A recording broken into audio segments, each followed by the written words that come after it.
recuerdos de esta asociación, de esta amada ciudad, de este campo, ¿no? Y creo que Dios ha sido bondadoso el hecho de volver aquí y estar con ustedes, ¿no? Aquí.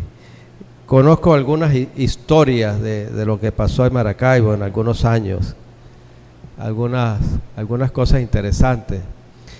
Y bueno, feliz de poder compartir la palabra de Dios.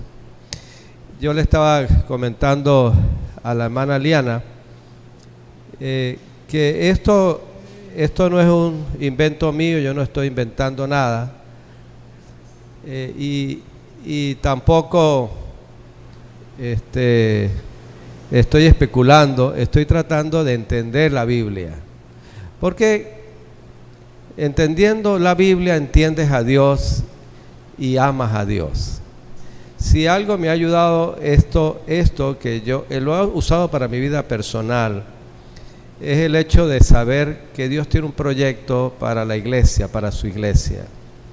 Vamos a ir viéndolo durante cada noche y usted va a gozarse de cómo Dios ha estado dirigiendo a su iglesia hasta hoy y la va a dirigir hasta el final, porque en el proyecto está todo escrito. Aquí no se inventa nada, todo lo dijo Dios anticipadamente, porque recuerdan el texto de Hebreos, Dios habiendo hablado de muchas maneras en otros tiempos, hoy nos ha hablado por Jesucristo.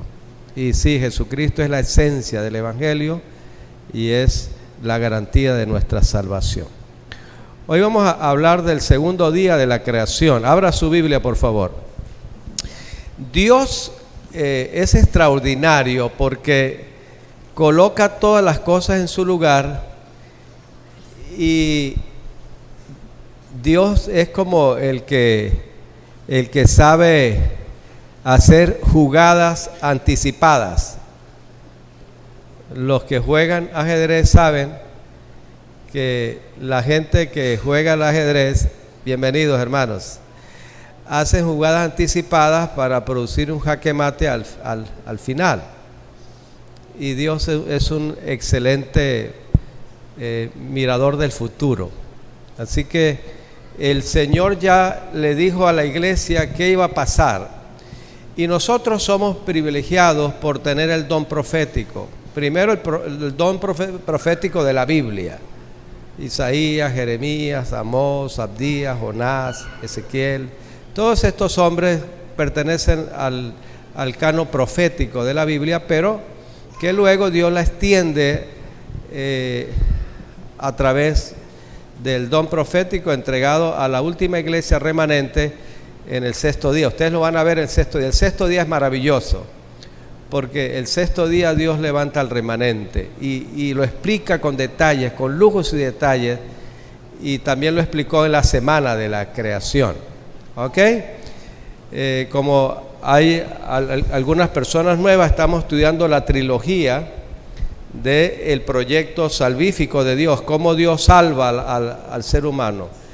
Dios no ha cambiado, el sistema es el mismo. El sistema es el mismo. Abra su Biblia para empezar, el libro de Génesis, capítulos 1. Vamos a estudiar hoy el segundo día de la creación. ¿Estamos listos?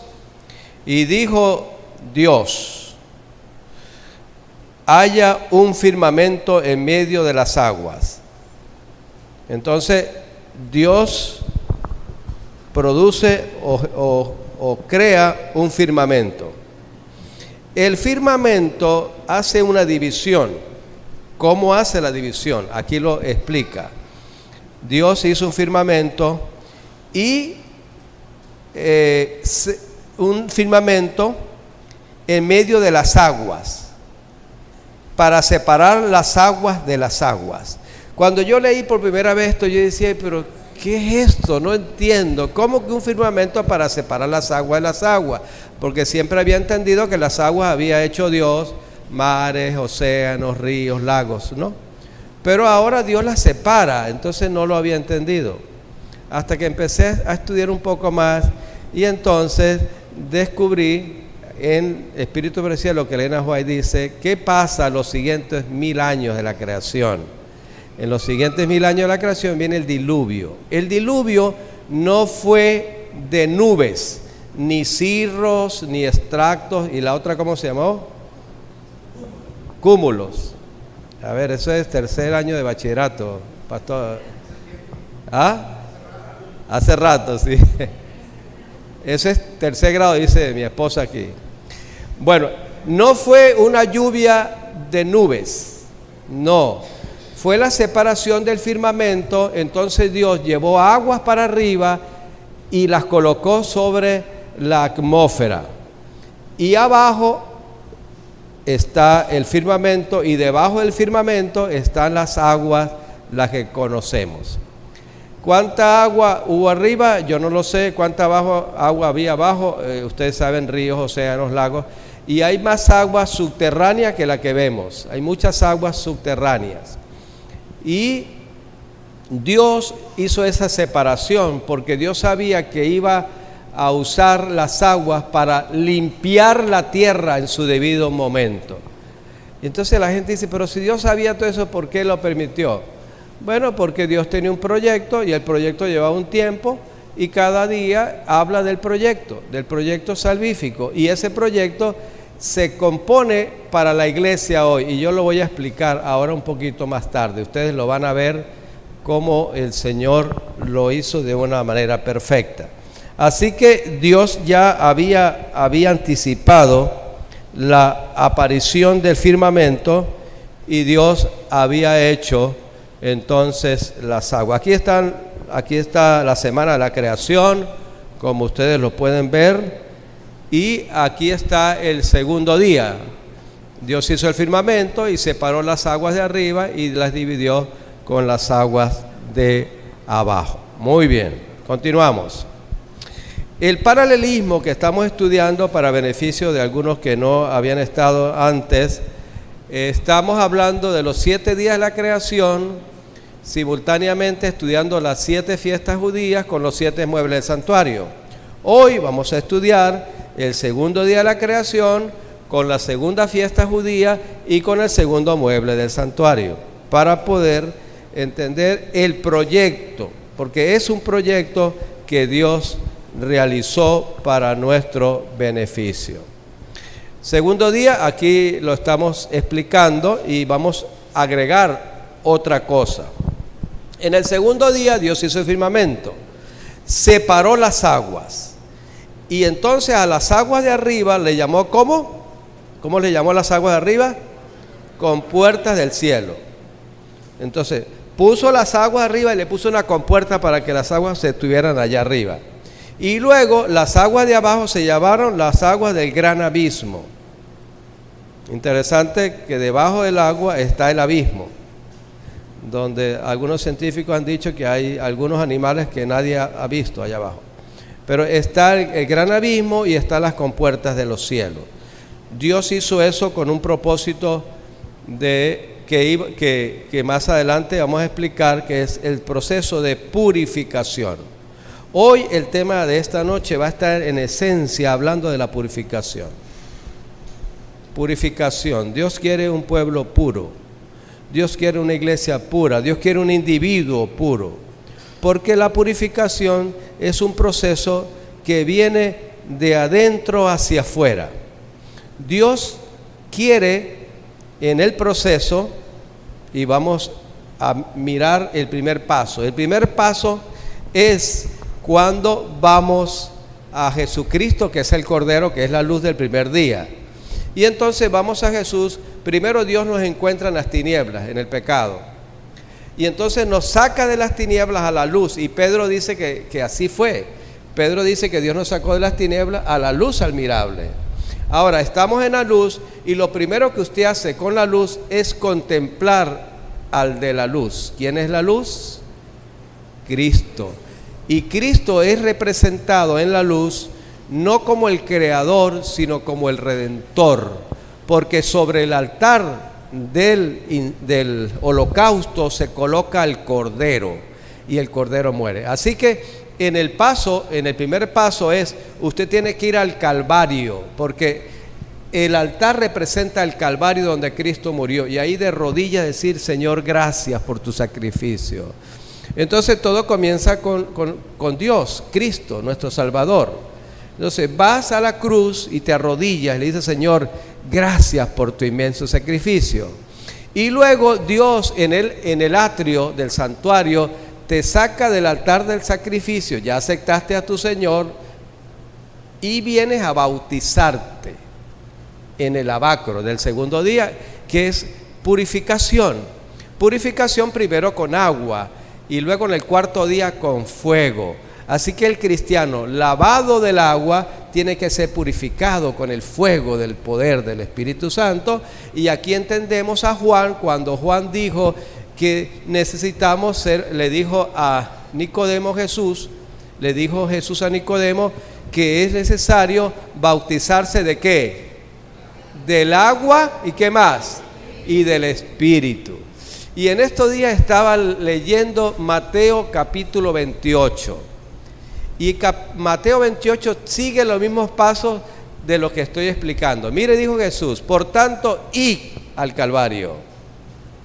Mateo 28, id al Calvario.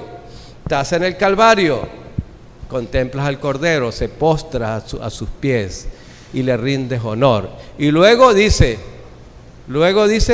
Mateo 28, por tanto, id y haced discípulos. Discípulos, hermanos, no se hacen de la noche a la mañana.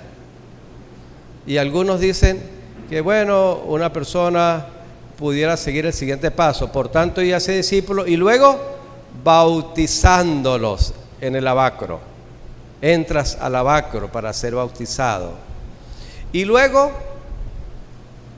enseñándoles el tercer día. Mañana vamos a hablar de la palabra, el pan, que es el que alimenta al pueblo. Entonces el cristiano que se postró en la cruz, aceptó a Jesús como su salvador personal, se vuelve un discípulo de Jesús, un seguidor del Maestro. Y aquí es importante que como iglesia entendamos que cuando una persona se convierte en un seguidor de Cristo, puede pasar al siguiente proceso. El siguiente proceso es el bautismo. Así que si yo bautizo a alguien que solamente por emoción, pero no un discípulo, estoy dañando el proceso.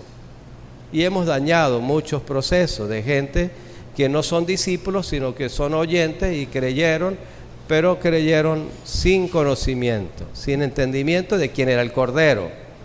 Lo primero que hacemos nosotros es entender que el Cordero es nuestro Salvador. Y luego entonces venimos a las aguas del bautismo para que Dios nos lave. Pero nos lava de nuestras impurezas pasadas.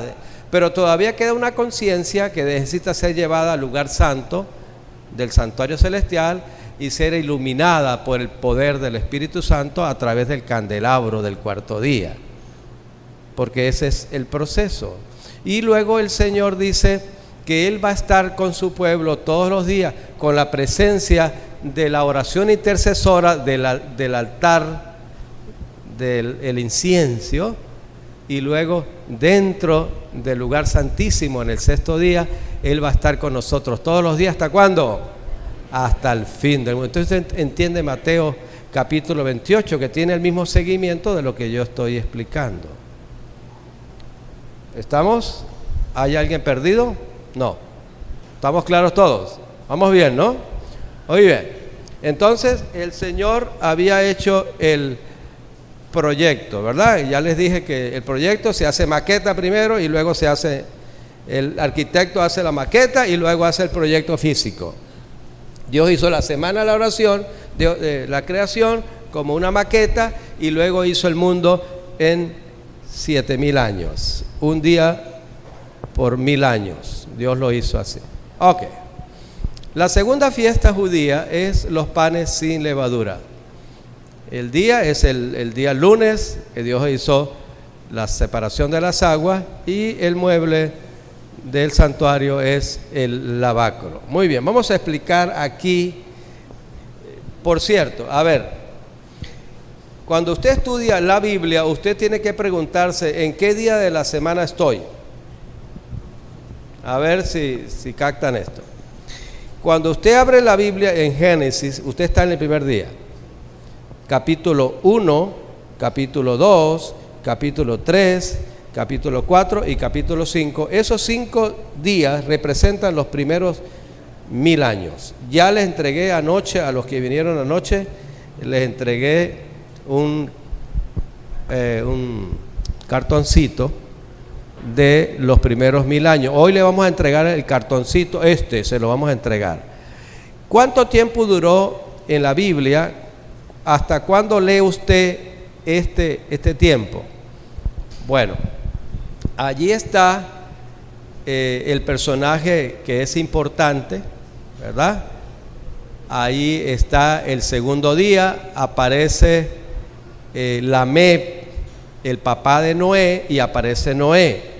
Digo Lamec porque el diluvio vino en aproximadamente año 1600 después de la creación, o sea, 600 años después de los primeros 1000 años. ¿Estamos?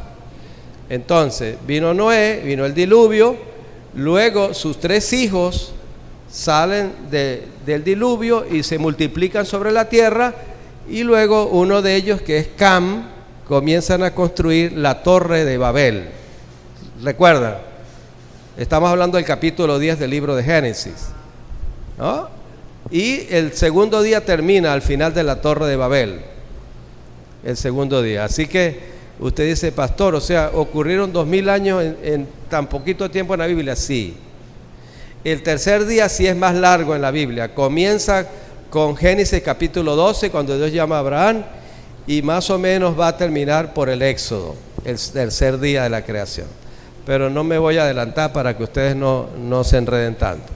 Aquí está, este es el segundo día, es muy importante el segundo día, porque hay acontecimientos que ocurrieron y que tiene que ver con la fiesta judía y tiene que ver con el mueble del santuario. Muy bien, aquí está lo mismo que ya tengo aquí, que lo vean allí. Hace el firmamento y separa las aguas de las aguas. El mueble es el lavacro. El lavacro es el sistema de purificación, el sistema de purificación que Dios había planificado. Ustedes miran el libro de Levíticos, hermanos. Yo antes leía Levíticos y le ponía el ventilador, ¿saben, no? Le ponía el ventilador. Los que estudiamos en Medellín, Juan David, Yoraxi, ¿se acuerdan que nos ponían a leer que 600 páginas? Y entonces le poníamos el ventilador para que el ventilador pasara rapidito las páginas. Dios estaba haciendo algo con Levíticos. Levíticos es un libro de purificación. Yo lo leía y quería que pasara rápido Levíticos, pero después entendí que el mejor libro de la Biblia es Levíticos. Y ahora cada vez que leo Levítico descubro cosas maravillosas en Levíticos. Una de ellas que encontré, que yo dije, wow, ¿por qué está este capítulo 14? Y yo le digo esto porque estamos hablando del segundo día.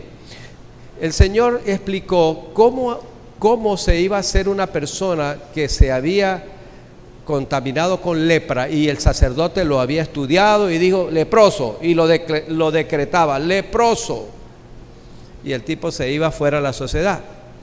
Pero Levítico 14 cuenta cómo hacer para recuperar a una persona que era curada y cómo volvía a la sociedad a través de un proceso de purificación.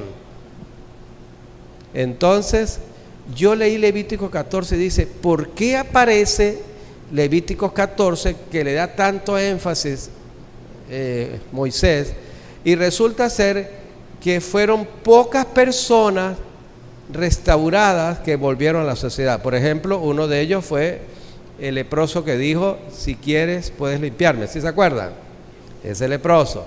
Y el otro, el samaritano, que volvió, eran 10, pero volvió uno solo.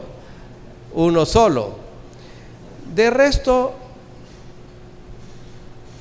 y Jesús le dijo al que le dijo, si quieres puedes limpiarme, le dijo, ve y muéstrate al sacerdote y haz conforme a la ley, un sistema de purificación. Entonces el hombre llegó Y el sacerdote lo vio y dijo, yo a ti te conozco,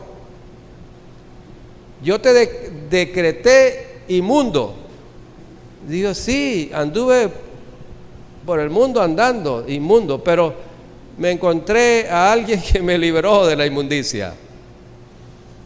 Qué bonito que el Antiguo Testamento presenta a Jesucristo como el único que puede limpiar los pecados del mundo. Es hermoso ese pensamiento.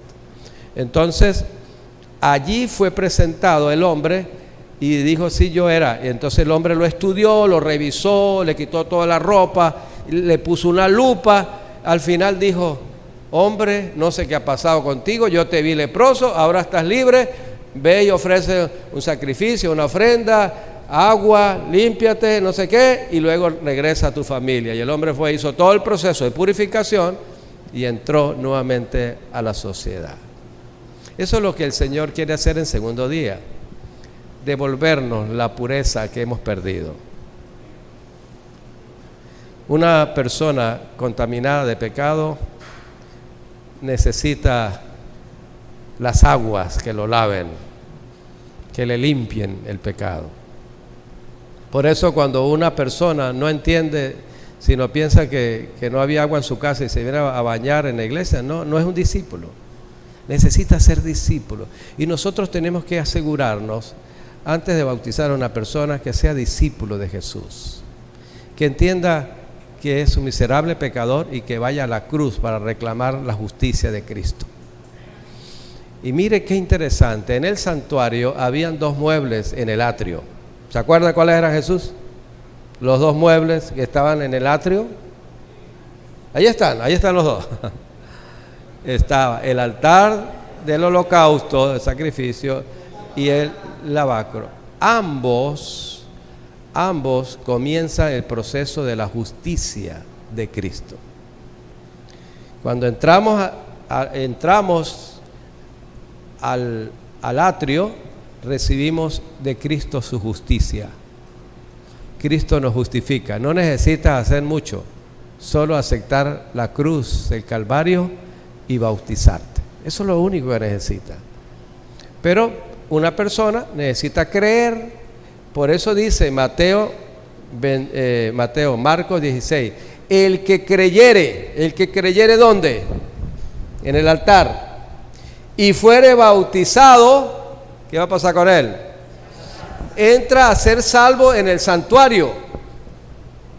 Ahora entra al santuario, antes estaba fuera del santuario, ahora comienza a ser salvo a través del segundo plan de Dios, que se llama la santificación.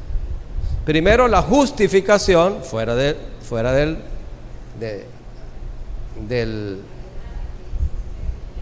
templo, fuera del tabernáculo. Ahora, mañana vamos a hablar de la santificación, porque es un proceso consecutivo. Si Cristo no te justifica, no te puede limpiar.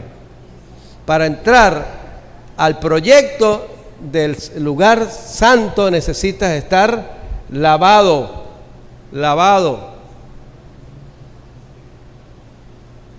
Por eso cuando nos sentamos en la mesa hay que lavarnos los pies primero. ¿Saben, no? Antes de comer el símbolo, el sacrificio, hay que lavarnos los pies. Y Jesús dijo, hablando a sus discípulos, todos estáis limpios, mas no todos. Mas Judas no estaba limpio.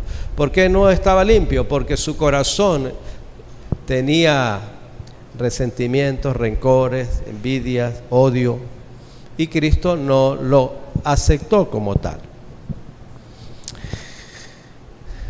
Panes sin levadura es la fiesta, la segunda fiesta. Éxodo capítulo 13. Vamos a ir. Este es un tema muy apasionante porque es un tema que abarca toda la Biblia, solo que no, si fuera una clase duráramos un poco más de tiempo, pero como es un sermón es más corto, ¿cierto? Dice el versículo 6 del capítulo 13 del libro de Éxodo: 6 días comerás pan sin leudar, y el séptimo día será fiesta en honor al Señor. En esos 7 días comerás el pan sin levadura, y no se verá con vosotros nada leudado, ni levadura en todo vuestro territorio. Y lo contaréis en ese día a vuestros hijos. Les diréis: haced esto por lo que el Señor hizo por nosotros cuando nos sacó de Egipto. Y os será una señal sobre vuestras manos y como un memorial ante vuestros ojos, para que la ley del Señor que está en vuestra boca, por cuanto con mano fuerte el Señor nos sacó de Egipto. Ustedes saben que cuando yo estaba analizando esto, me hacía falta un texto que no lo encontraba en la Biblia. Porque el pueblo de Israel esa noche matan el cordero, cada familia mataba el cordero, lo asaban en fuego con hierbas amargas y se lo iban comiendo, y dice la escritura que lo hacían deprisa, porque la orden del faraón es: fuera, fuera todos, no quiero más israelitas en esta tierra. Y entonces estaba apresurando la orden y la gente tenía que salir. Y entonces el texto dice que un grupo de israelitas llevaban la masa de harina sin leudar, porque iban a celebrar la fiesta de los panes sin levadura en el desierto. Y iban apresuraditos llevando para que no se le leudara, porque si se le leudaba, no le echaron levadura, pero el calor hacía que la masa se fermentara. Entonces iban rapidito llevando la levadura para que no se fermentara, porque la fiesta era pan sin levadura, porque la levadura para Israel representaba la acción del pecado. Cuando usted hace pan y no le pone levadura, le pasa a usted lo que me pasó a mí cuando era un maestro de hacer pan. Llegué a una casa y yo le decía: yo sé hacer pan. Estaba colportando, era un muchacho, porque yo veía a mi mamá hacer el pan y yo creía que con verla a ella era suficiente. Entonces yo le decía a mi compañero: yo sé hacer pan. Y entonces: Douglas, te tenemos un contrato para que hagas pan. Entonces llego a la casa a hacer el pan y hice todo el proceso de mamá, pero un errorcito: no le eché la levadura. No le eché, se me pasó. Bueno, todo estaba bien, y entonces yo esperando que el pan saliera del horno, y cuando salió el pan era un arma mortal, una piedra. Podía matar a cualquiera con ese pedazo de pan. Y lo partimos. Y yo dije: bueno, pero no está tan malo, decía la señora. Pan sin levadura. La levadura es la acción que cambia las cosas. El pecado nos transforma. El pecado nos hace mal. Y usted dice: ¿cómo fulano hizo tal cosa? No puede ser, no lo entiendo. Es que el pecado es inexplicable. Es como la levadura, que produce un efecto creciente. Cuando usted se da cuenta: Señor, ¿qué estoy haciendo aquí? Señor, ¿por qué hice? El diablo enceguece la mente, hace como la levadura crezca. Y lo interesante, que lo que la levadura hace es llenar la harina de aire. Presumimos: cristiano, presumimos, cuando debemos ser como humildes. El que tiene levadura es orgulloso, es engreído, y a veces se vuelve una institución del rencor y del odio.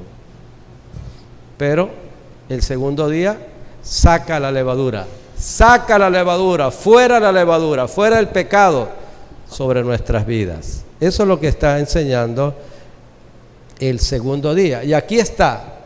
Mire qué interesante, hermanos.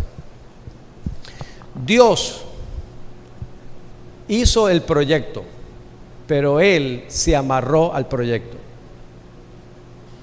¿Por qué Cristo tenía que morir? Porque el que escribió el proyecto era: yo tengo que morir en el proyecto. Luego el proyecto era: yo tengo que vivir una vida pura. Y el libro de Hebreos dice que vivió Jesús una vida sin pecado. ¿Por qué? Porque en Él no había levadura. Y Juan dice que viene el príncipe, Jesús dijo: viene el príncipe de este mundo y en mí no haya nada de levadura. Jesús vivió una vida intachable. ¿Por qué? Porque el que hizo el proyecto tenía que ejemplificar la vida. Entonces, nadie puede acusar al Señor, Señor, pero tuviste un resbalón. No, Jesús no tuvo ningún resbalón, vivió una vida sin pecado, intachable, porque Él iba a enseñar la pureza. El mismo que enseñó eso fue el mismo que enseñó: bienaventurados los de limpio corazón, porque ellos verán a Dios.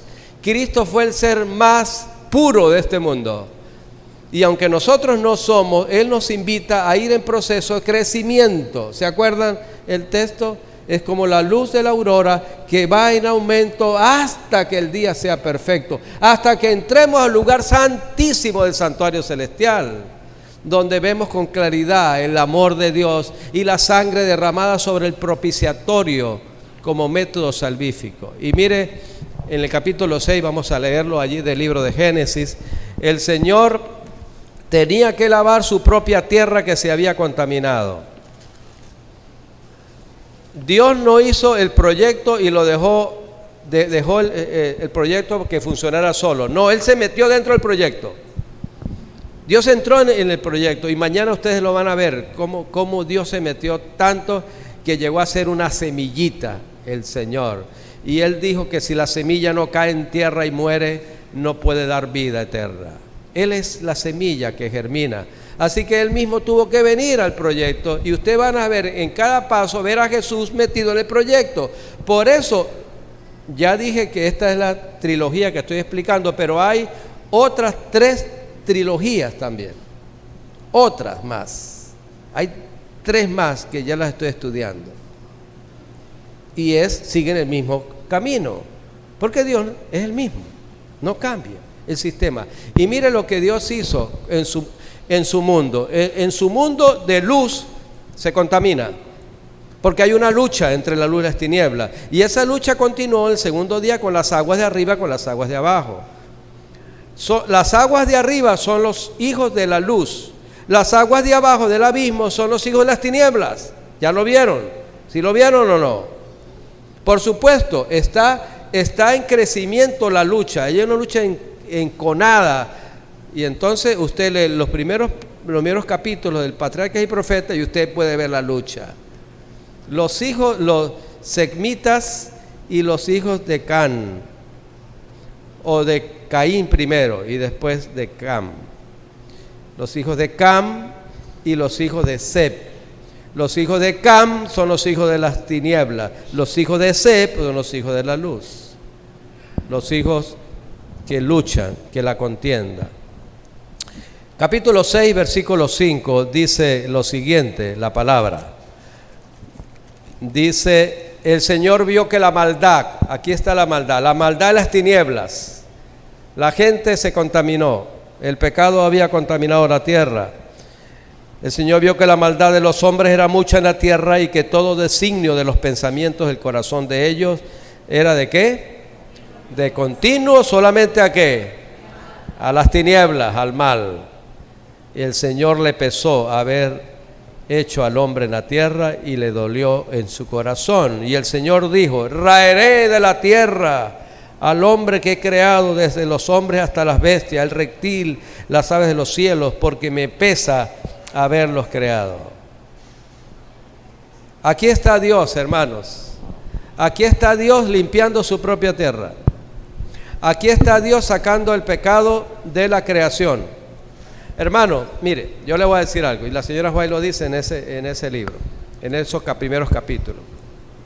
Si Dios no hubiera sacado el pecado de la tierra, no hubiéramos llegado a hoy. Ya el hombre se hubiera autodestruido ya a sí mismo.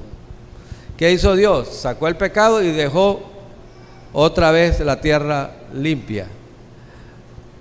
Pero como los hijos de Cam, uno de los hijos de Noé, venía ya torcido y vio la desnudez de su papá, y entonces se burló del viejo Noé, que tenía 601 años, acaba de cumplir un año dentro de la embarcación, y entonces allí comenzó, Dios maldijo a través de Noé maldijo a Cam y la tierra se volvió a echar a perder.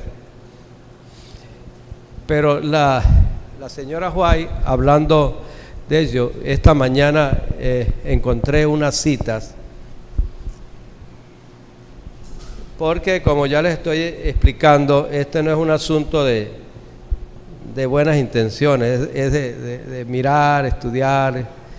Voy a leerles algunas citas. ¿Por qué se contaminó la tierra? ¿Por qué se contaminó? ¿Y por qué está contaminada hoy? Mira lo que dice Elena White. La poligamia había sido introducida desde temprano como contra la voluntad divina manifestada en el principio. No se respetaba el vínculo del matrimonio, ni los derechos de los propietarios.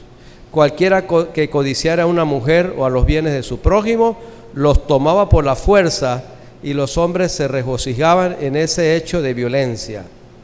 Gozaban matando los animales, y el consumo de la carne como alimento se volvía aún más crueles y sedientos de sangre, hasta que llegaron a considerar la vida humana como con sorprendente indiferencia. Estos fueron los antediluvianos. Por esta razón Dios los destruyó. El único medio de la corrupción reinante, Matusalén y Noé y muchos otros trabajaron para conservar el conocimiento verdadero de Dios y para detener la ola del mal. Yo les dije anoche que simultáneamente vivieron, de las 10 generaciones, desde Seth hasta Noé, simultáneamente vivieron 7 generaciones luchando contra el mal. Esas 7 generaciones, estaba Malael, Jarek, todos estos hombres santos, los hombres de luz. Entonces la señora White dice que los hombres, la familia de las tinieblas se fueron a la parte llana, y la gente santa se fueron a las montañas, allá escuchando a los pajaritos, orando, meditando en Dios. Pero de vez en cuando bajaban a luchar contra las tinieblas. Y estos hombres de Dios vivieron haciendo lo mejor que pudieron para conservar el conocimiento de Dios.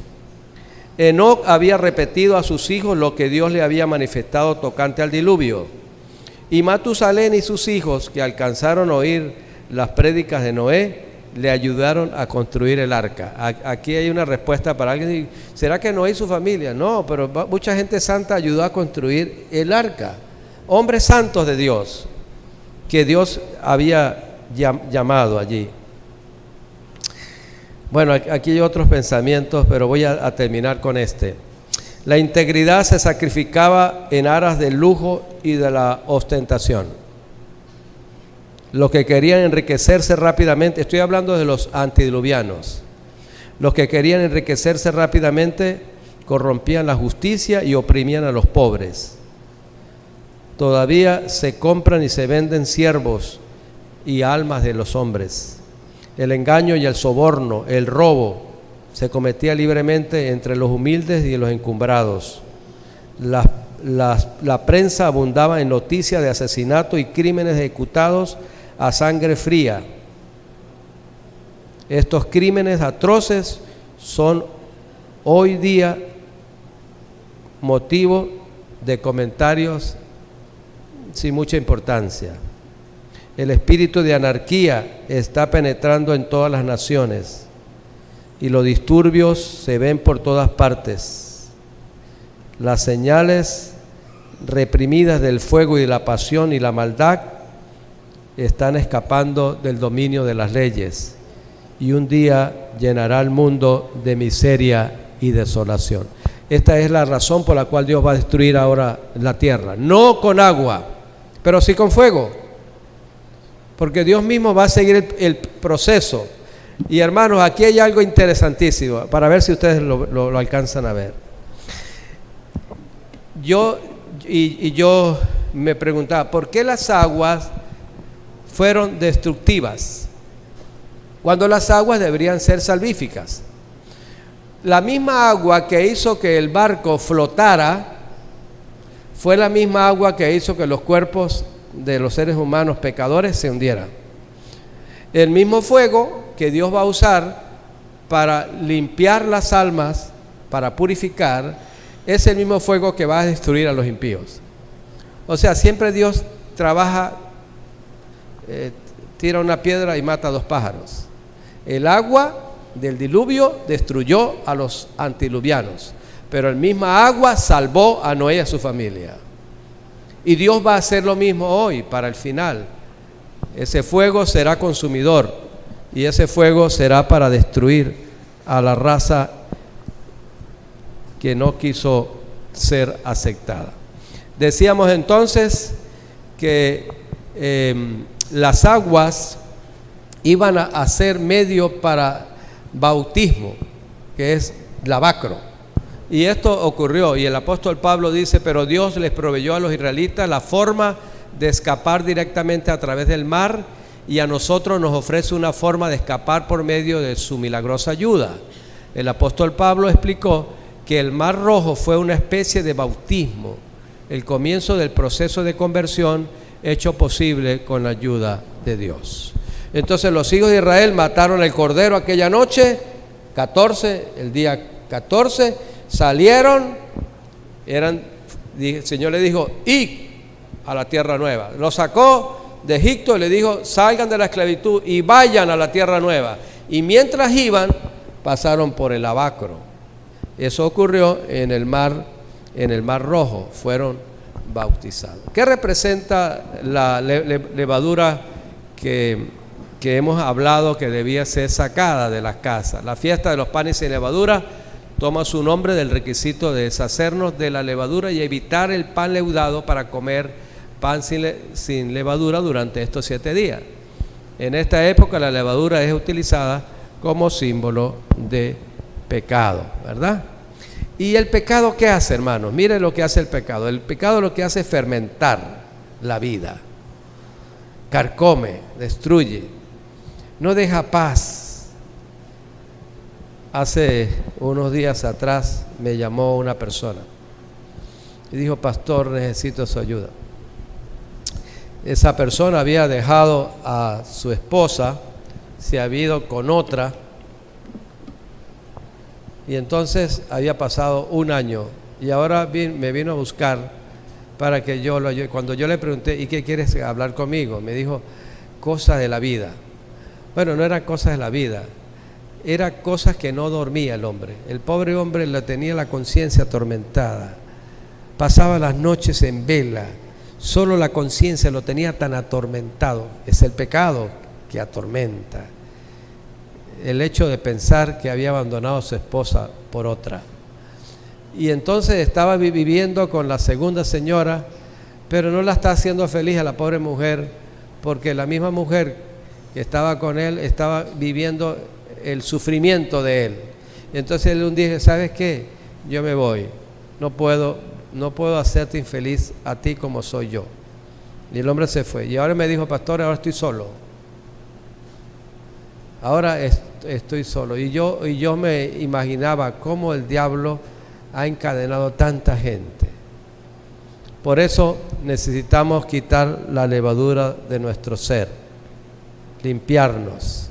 Y Pablo lo dijo en 1 Corintios capítulo 5: no es vuestra jactancia, ¿no sabéis que un poco de levadura leuda toda la masa? Limpiaos pues de la vieja levadura, para que seáis nueva masa, sin levadura, como sois, porque nuestra Pascua, que es Cristo, ya fue sacrificada por nosotros. O sea, ya Cristo está en el altar del holocausto, ya lo aceptamos. Ahora saca tu levadura de tu corazón, saca el pecado de tu alma, quita de tu corazón el mal, limpia tu vida de toda levadura. Pablo habla de esto. Mire lo que hace la levadura. La vieja levadura es la que hincha, es la que el orgullo ensalza al hombre, y la levadura fermenta, símbolo de la arrogancia. Aquí está gente con levadura, arrogantes. También símbolo, dice La levadura hace que la masa tenga más espacios vacíos, símbolo de la vanidad. Hay gente que le ha tocado la vanidad del mundo. Y a veces en la iglesia, a veces algunos pudiéramos ser contaminados por la vanidad. Y la vanidad es tener aire en la vida, vivir de aire y no vivir de realidades, ¿cierto? Y la levadura acidificada, la masa, símbolo del encono, el resentimiento y la rebeldía. ¿Saben de algún hermano rebelde en la iglesia que quiere ser más que el pastor o algunos pastores más que el presidente? Bueno, están llenos de levadura. Encona, rebelde. El primer rebelde de este mundo fue Satanás. ¿Se acuerdan de Satanás que dijo: subiré a las alturas? Se llenó de aire, ¿no? El diablo. Subiré a las alturas y seré semejante al Altísimo. Y dijo: yo lucharé hasta el final. Los rebeldes van perdiendo 10-0 y creen que van a ganar. Y siguen luchando y faltando 5 minutos y creen que van a empatar y van a ganar. Así son los rebeldes. Por eso el Espíritu de Cristo es el espíritu de humildad, de mansedumbre, ¿saben? A veces uno tiene el espíritu de rebeldía por dentro. Y entonces siempre le encuentra a todo un pero. Si yo lo podría hacer mejor. Espíritu de rebeldía en el alma. Hace poco estaba con una gente, con unos hermanos en otras partes del mundo, en una clase. Yo estaba sentado allí y había una muchacha explicando. Entonces ella dijo que necesitamos perdonar, porque la rebeldía nos vuelve orgullosos. Y usted dice: que venga fulano, yo no le hice nada, si quiere él que venga. Así que entonces ella, la asignación es: recuerda a alguien que le hizo o te hizo daño, debes ponerte de acuerdo, resolver el problema mañana. Y yo dije: ay, yo tengo a alguien por ahí.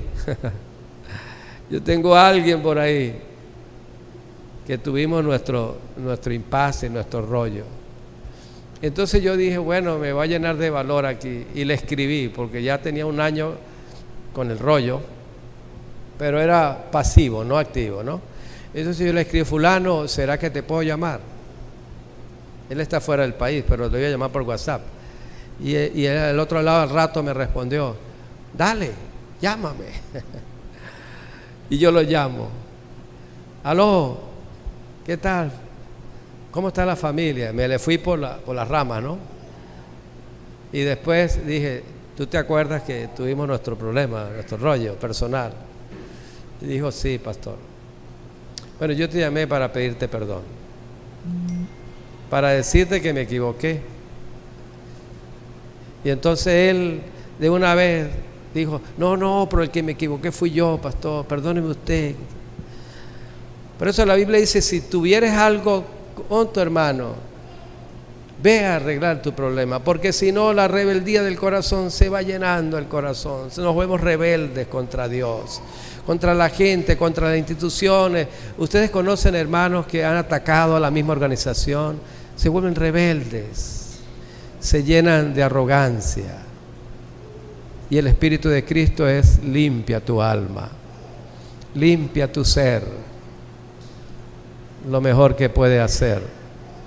Jesús quiere hoy limpiar tu vida de pecado. Esto lo entendió el salmista David en el Salmo 51. Ustedes saben que David se llenó de orgullo, pecó contra Urías, mató a Urías, le quitó a la mujer. Y el hombre estaba sentado, había pasado un año y en el trono estaba ahí como si no pasara nada. Hasta que el profeta Natán vino y le contó una historia y lo sacó de contexto a David. Y David porque David era justo, ¿cierto?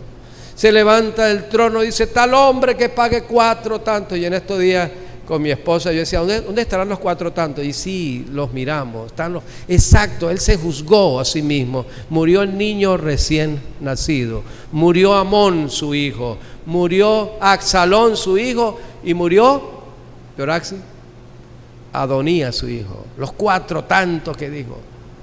Y solo Dios humilla el alma, solo Dios. Y David lo entendió cuando dijo, ten piedad de mí, oh Dios, conforme a los amantes de bondad, conforme a tu inmensa ternura, borra mis transgresiones, lávame. Aquí está el agua del lavacro. Aquí los hermanos especialistas en ponerme esto aquí, se les cayó el bautisterio aquí. Lave más.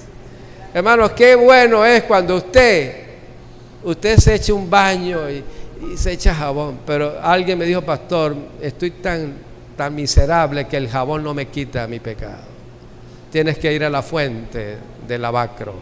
Solo Cristo te limpia. Y el salmista lo dijo, purifícame con hisopo y seré limpio, lávame más y seré más blanco que la nieve. ¿Se acuerdan de Moisés? Subió a la montaña, al monte, y el libro de Éxodo capítulo 3 dice que Moisés estaba buscando a las ovejas allí en la montaña del Sinaí, y cuando las estaba buscando allí vio un fenómeno sobrenatural, vio el fuego de Dios, que consume pero no destruye. Así es el fuego de Dios. No tengas miedo al fuego de Dios, porque Dios es purificación, purifica. No lava con el fuego, sino lo purifica con el fuego. Y Moisés llegó, y cuando se acercó a ver el fenómeno sobrenatural, una voz salió de la zarza y le dijo, Moisés, quita los zapatos de tus pies, porque en el lugar donde tú estás, tierra santa es. Hermanos, cuando entramos al atrio para ser bautizados es tierra santa, porque ahí nos justifica el Señor. Somos justificados en la tierra santa. Hebreos 12, 14 es el desafío para la iglesia. ¿Cuál es el desafío? Sin santidad, dice Hebreos 12, 14, nadie verá a Dios. Si usted no limpia su vida, jamás podrá ver a Dios. Si no hay una limpieza en la mente, jamás podrá ver a Dios. Y no es porque Dios no quiera verte, es que impide el pecado del alma, del ser. Y este es el versículo para mí el más difícil de toda la Biblia, para mí. ¿Alguien lo quiere leer para todos? Este es el versículo más difícil y desafiante, hermanos. Dice el apóstol, hasta que todos lleguemos a la unidad de la fe y del conocimiento, a un varón, ¿cómo? Perfecto. Mire cómo Dios te está invitando a la perfección. Y yo digo, Señor, por favor, discúlpame, esto está como muy difícil. Primero a la perfección. Pero Jesús dijo, sé vosotros perfectos como vuestro Padre. La perfección nuestra es en el ámbito humano, la perfección de Dios en el ámbito divino. Pero nosotros debemos imitar al Padre, imitarlo. Esto no es obligado, no es a juro, esto es voluntario. Imita a tu Señor en la pureza del carácter, en la perfección. Pero la perfección es un estado que se alcanza. Un mango verde es perfecto, por supuesto, pero le falta madurar. La segunda palabra, primera, perfección. Segunda palabra, hasta que todos lleguemos a la unidad de la fe. ¿Qué más dice? De un varón perfecto a la medida de la estatura de Cristo. ¿Qué más? Habla de la madurez. La segunda palabra es madurez. Saben, hermanos, a veces somos cristianos inmaduros. A veces nos molestamos por un hermano. Yo en estos días leí una cita de Elena White, que yo dije, papá, tengo que regresar al primer grado. Me cuesta, ¿cómo cuesta? Elena White dice que nosotros necesitamos ir. Jesús dijo, sé manso y humilde. Y la mansedumbre es la escuela de la aflicción. Y ella dice que nuestro primer enemigo a vencer somos nosotros mismos, nuestro yo. Humíllate. Y ella dice que necesitamos ser humillados por el Señor, que no debemos reclamar nuestros derechos. Es la escuela de Cristo. Mire que el Señor tenía el derecho a su dignidad. Cuando vino un soldado mientras estaba en el juicio con Anás y Caifás, un soldado se paró frente a Jesús y lo cacheteó y le dio una cachetada fuerte a Jesús, y Jesús lo miró y dice Elena White que no había en su alma y en su ser sed de venganza ni de enemistad, había un hombre de paz. Y entonces Jesús lo miró y le dijo, si he dado fe de algo mal, dímelo, y si no, ¿por qué me golpeas?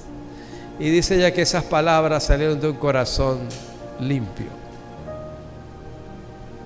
Hermanos, el desafío de la madurez es muy importante. A veces nos molestamos por cualquier cosa. Alguien nos hace cualquier tontería y nos molestamos. Pero el cristiano maduro aprende a conocer al Señor. Mira que Jesús podía haber dicho a Judas, decirle a Judas del mal que se iba a morir. Y cuando estaba en la Santa Cena, Judas ya traía las 30 monedas de plata que le estaban sonando. Y Jesús pudo haberlo desmascarado públicamente. Jesús lo pudo haber desmascarado. Pero dice la señora White, solo para que él no tomara represalias contra Cristo, Jesús calló y guardó silencio. ¿Por qué?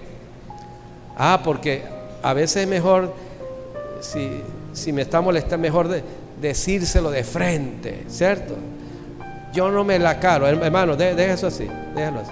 Yo no me la caro, yo se lo digo de frente.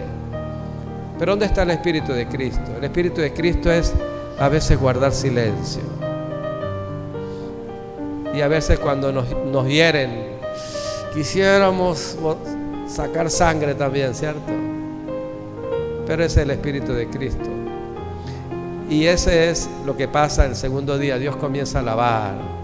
Y de vez en cuando tiene que meterle fuego el cuarto día para que queme un poco esos malos hábitos que tenemos en nuestra vida.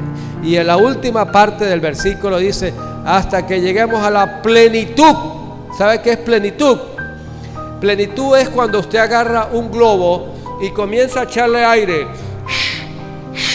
Y va creciendo el globo, y va creciendo, y va creciendo, va volviendo, se está llenando, se está llenando, se está llenando. Y hasta el límite, cuando está lleno, pero todavía vivo el globo, y si le echa un poquito de aire más, ¡pum!, revienta. La plenitud es cuando el aire ha llegado hasta el final. Y la vida cristiana, el cristiano debe ir siendo llenado por la presencia del Espíritu, ir quemando las escorias de su vida. Hermanos, este segundo día es desafiante. Dios nos invita a la pureza.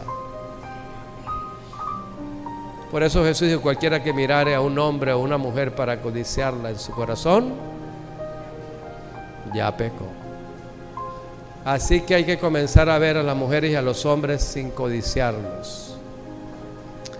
A veces el viejo hombre se despierta y entonces nos mete en problemas serios.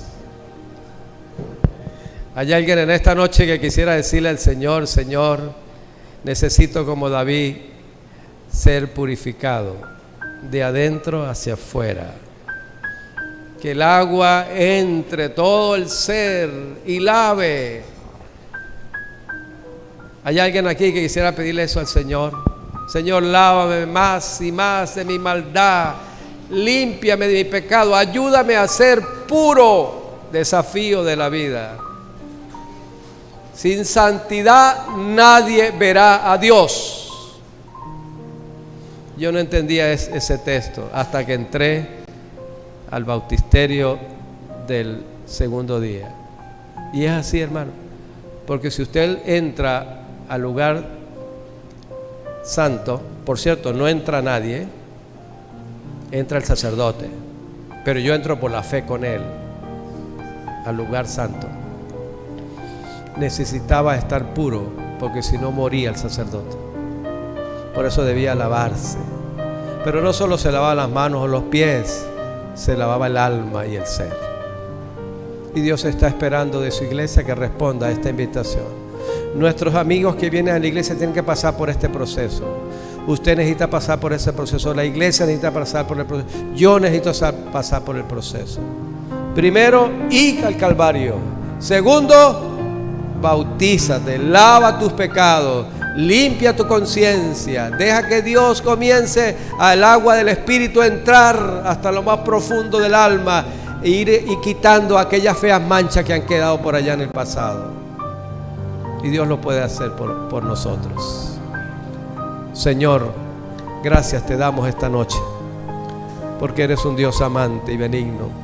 Gracias porque hoy nos invitas a ir a la fuente del lavacro.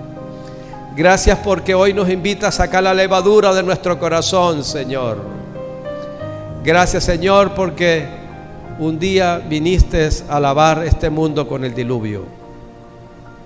Y hoy deseas tener una iglesia con un corazón limpio y recto dentro de nosotros. Gracias, Señor, por este segundo día que nos enseñas a vivir en santidad. Porque la justicia de Cristo en el atrio nos redime con el Cordero y nos limpia con el lavacro. Que salgamos, Señor, con la bendición tuya y con el desafío de nuestra alma de cada día ser personas puras delante de ti. En tu bendición quedamos en el nombre de Jesús. Amén. Pueden tomar asiento.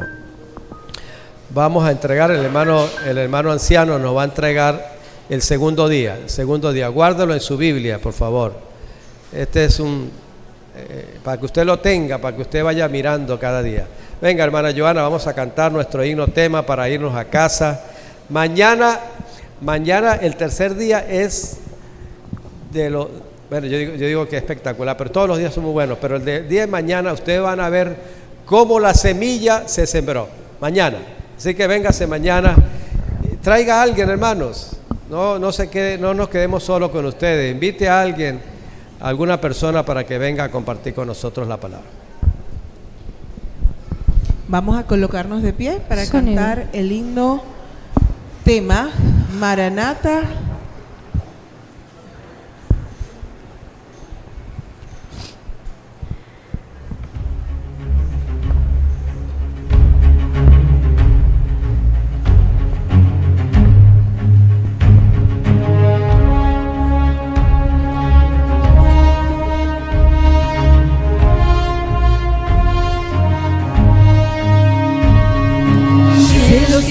Anuncian que Cristo viene, nuestra esperanza al fin se consumará. Pronto vendrá, pronto vendrá, pronto vendrá, qué glorioso encuentro.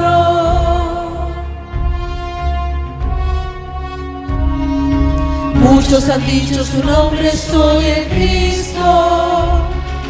Guerras, rumores de guerras oímos ya. Pronto vendrá, sí, pronto vendrá.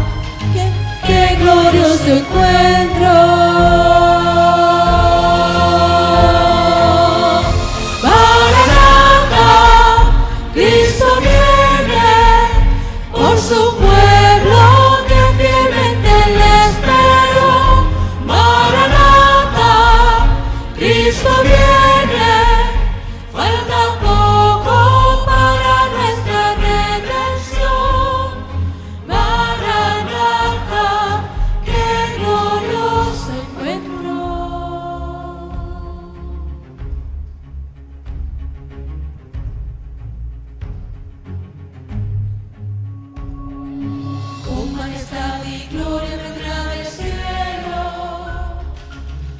que murieron en él resucitará. Pronto vendrá, no tardará, él volverá. Pronto le veremos.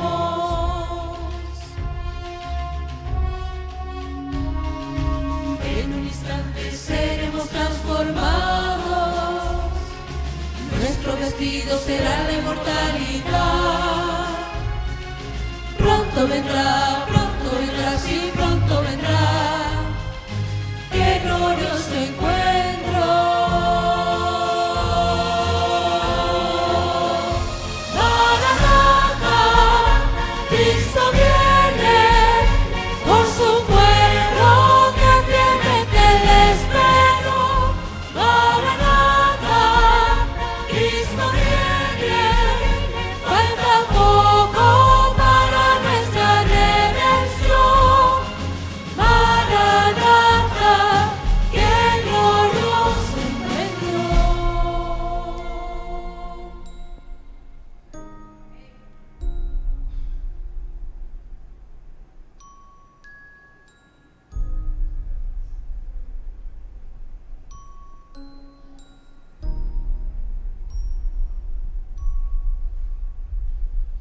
Pronto vendrá,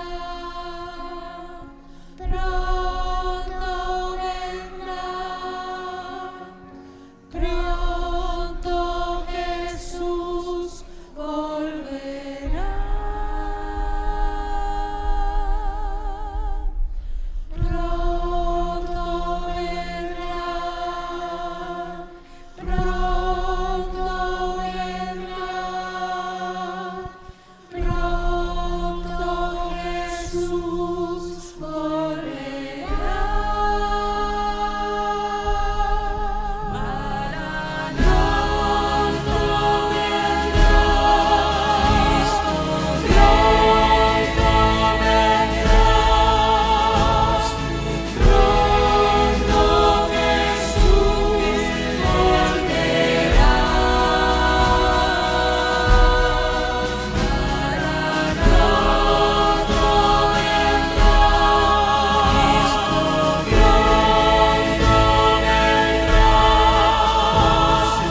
Pronto Jesús volverá.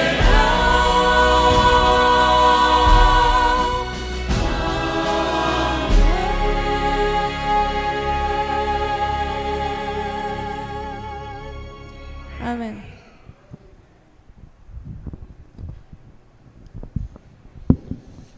Bien, apreciada familia, con este hermoso cántico quedamos despedidos hasta mañana cuando entraremos al lugar santo. Así que esperemos la dirección del diácono de turno. Él les va a hacer entrega también de un pequeño cartoncito allí. Esperamos que puedan recibirlo todos. Dios les bendiga y feliz noche para todos.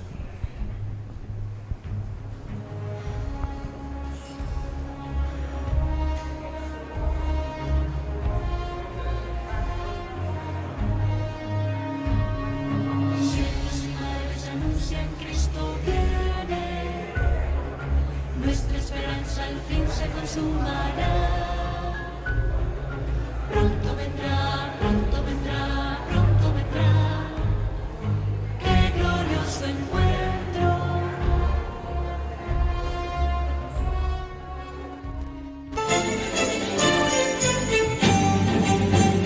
A través del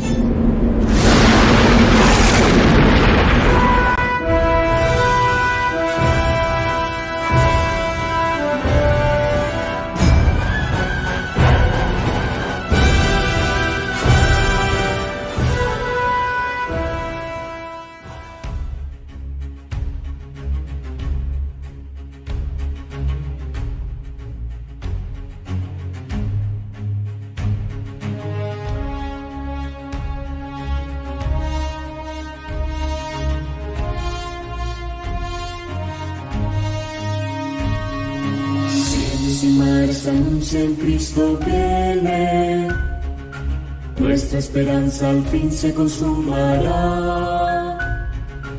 Pronto vendrá, pronto vendrá, pronto vendrá. Qué glorioso encuentro.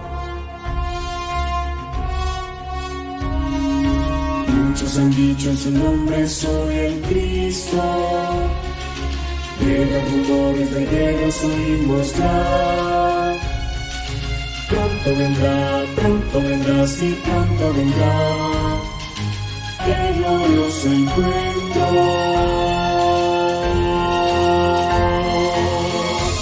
Maranatha, Cristo viene por su pueblo que fielmente lo esperó.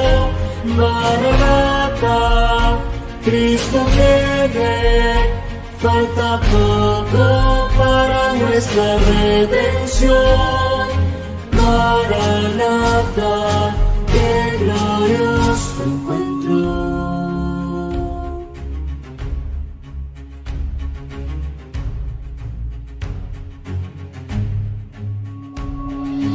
Con majestad y gloria vendrá del cielo. Los que murieron en él resucitarán. Pronto vendrá, no tardará, él volverá. Pronto le veremos. En un instante seremos transformados. Nuestro destino será la inmortalidad. Pronto vendrá, sí, pronto vendrá. Qué glorioso encuentro.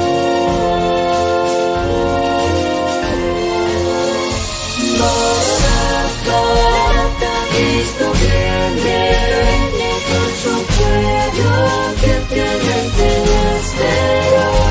Maranatha, Cristo viene, falta poco para nuestra redención. Maranatha, qué glorioso encuentro.